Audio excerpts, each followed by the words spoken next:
नमस्कार बच्चों, मैं आपकी हिंदी शिक्षिका और आज हम पढ़ेंगे मधुलिका से पाठ 6 बातचीत का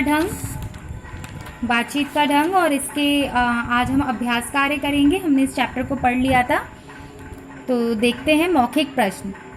हमें बड़ों से किस तरह बात करनी चाहिए? हमें बड़ों से निवेदन के रूप में बात करनी चाहिए, धीमी आवाज़ में बात करनी चाहिए, है ना। इस पाठ में हमने क्या पढ़ा था कि हमें बड़ों से विनती करके निवेदन के रूप में और धीमी आवाज़ में बात करनी चाहिए।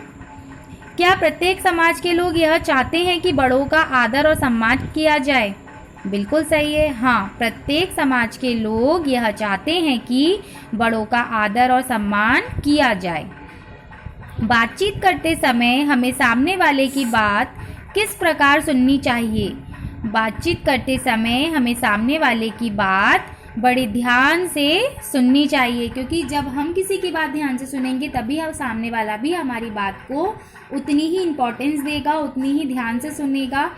इसलिए हमें सामने वाले की बात को बहुत ध्यान से सुननी चाहिए और यदि उसकी कोई बात हमें बहुत अच्छी लगती है तो हमें उसे अपने जीवन में अपनाना भी चाहिए। ठीक है, तो इसके आगे ख है। ख क्या है? निम्नलिखित प्रश्नों के उत्तर लिखिए। अगर बातचीत का तरीका गलत हो तो उसका क्या प्रभाव पड़ सकता है? अगर बातचीत का तरीका गलत होता है तो क्या होता है? सामने वाले को बुरा भी लगता है और वो आपको नुकसान भी पहुंचा सकता है, क्योंकि अगर उसको परेशानी होगी, अगर वो आपसे चिढ़ जाएगा तो वो आपका नुकसान भी चाहेगा, है ना, बुरा भी चाहेगा।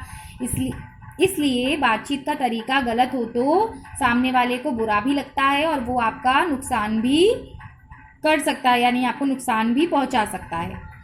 बातचीत करते समय हमें किन बातों का ध्यान रखना चाहिए? इसका क्या उत्तर होना चाहिए कि बातचीत करते समय हमें अपनी बातचीत में ध्यानपूर्वक हमें अपनी अपनी नहीं हाँकनी चाहिए, यानी अपनी अपनी बात नहीं कहनी चाहिए। सामने वाले की बात भी ध्यान से सुनना चाहिए। बातचीत की भाषा सुधारने के लिए हमें क्या करना चाहिए? अपनी बातचीत की भाषा सुधारने के लिए हमें क्या करना चाहिए? अच्छी अच्छी पुस्तकें पढ़ना चाहिए, है ना। अच्छी अच्छी पुस्तकें पढ़ेंगे तो हमें उसका असर, हमारे ऊपर भी उसका असर आएगा। और यदि कोई बहुत अच्छे ढंग से बात कर रहा है, यदि कोई, अगर आपको लगता है कि व्यक्ति की आवाज़ आपको उसकी भाषा बहुत पसंद आती है तो हमें उसके भाषा को ध्यान से सुनना चाहिए और फिर हमें भी उसका प्रयोग करना चाहिए। बातचीत करते समय हमें किन दुर्गुणों से बचना चाहिए?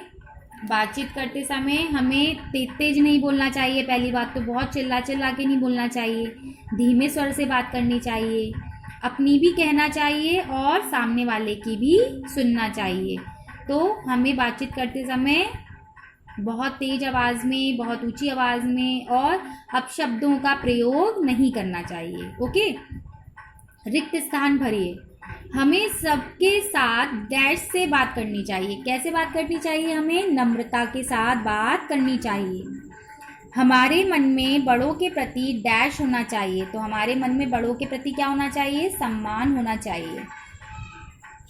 दूसरों से बात करते समय आवाज़ डैश होनी चाहिए। कैसे होनी चाहिए? धीरे होनी चाहिए। दो लोगों के बीच बार बार डैश नहीं करना चाहिए। क्या नहीं करना चाहिए? टोकना नहीं चाहिए। यहाँ पे करना गलत लिखा है, यहाँ पर सिर्फ टोकना नहीं चाहिए।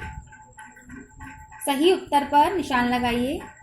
जब कोई धीरे से प्रश्न करे तो उसका उत्तर कैसे देना चाहिए? धीरे से ही देना चाहिए, है ना। कि आप चिल्ला के देंगे, धीरे से ही देना चाहिए। किसी के कुछ बोलते समय हमें बार बार उन्हें क्या नहीं करना चाहिए? टोकना नहीं चाहिए। यानी कोई सामने वाला अगर बोल रहा है तो उसे पहले बोलने देना चाहिए, उसकी सुनना चाहिए। अगर आपको लगता है कि ये गलत है तो फिर उसके बाद अपनी बात कहनी चाहिए। जब कोई आपको बुलाए तो आपको क्या कहना चाहिए? जी अभी आता हूँ। हमें कैसे शब्दों का प्रयोग करना चाहिए? जी अभी आता हूँ। इसके बाद है निम्नलिखित लोकोक्तियों का मिलान उनके अर्थों के साथ कीजिए। तो सही अर्थ क्या है उससे आपको मिलाना है। अंधों में काना राजा। अंधों में काना राजा का क्या अर्थ होता है? मूर्खों में थोड़ा समझदार होना। ऊंची दुकान फीका पकवान, इसका क्या अर्थ होता है? दिखावा अधिक काम कम।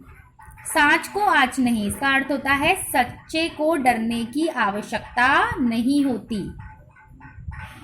नेक्स्ट है निम्नलिखित शब्दों के वचन बदलिए। लड़की का क्या होता है? लड़कियां। माता का माताएं। हाथी का हाथियों। सभा का सभाएं। वस्तु का वस्तुएं। सिपाही का सिपाहियों।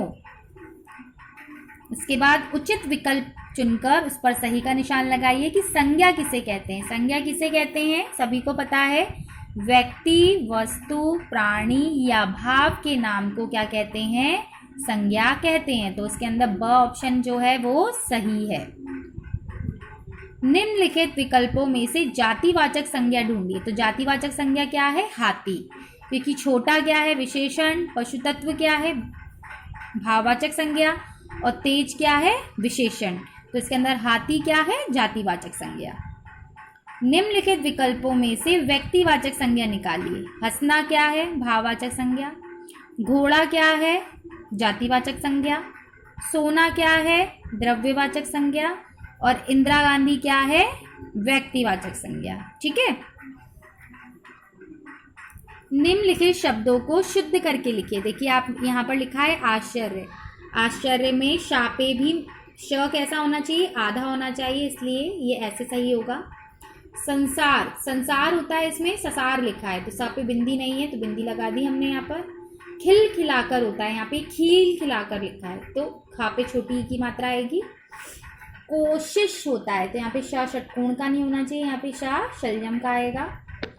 छुट्टियों, छुट्टियों, छुट्टियों यहाँ पर कैसा लिखा है? गलत लिखा है, छुट्टियों लिखा है यहाँ पर तो छापे छोटे ऊ की मात्रा आएगी। तरीका, रापे बड़ी की मात्रा आएगी, तरीका हो जाएगा। ठीक है, तो ये आपका चैप्टर कंप्लीट हो गया। आपका होमवर्क ये है कि इस पार्ट की एक्सरसाइज यानी अभ्यास कार्य आपको अच्छे से याद करना है और नेक्स्ट हम फिर पढ़ेंगे कल।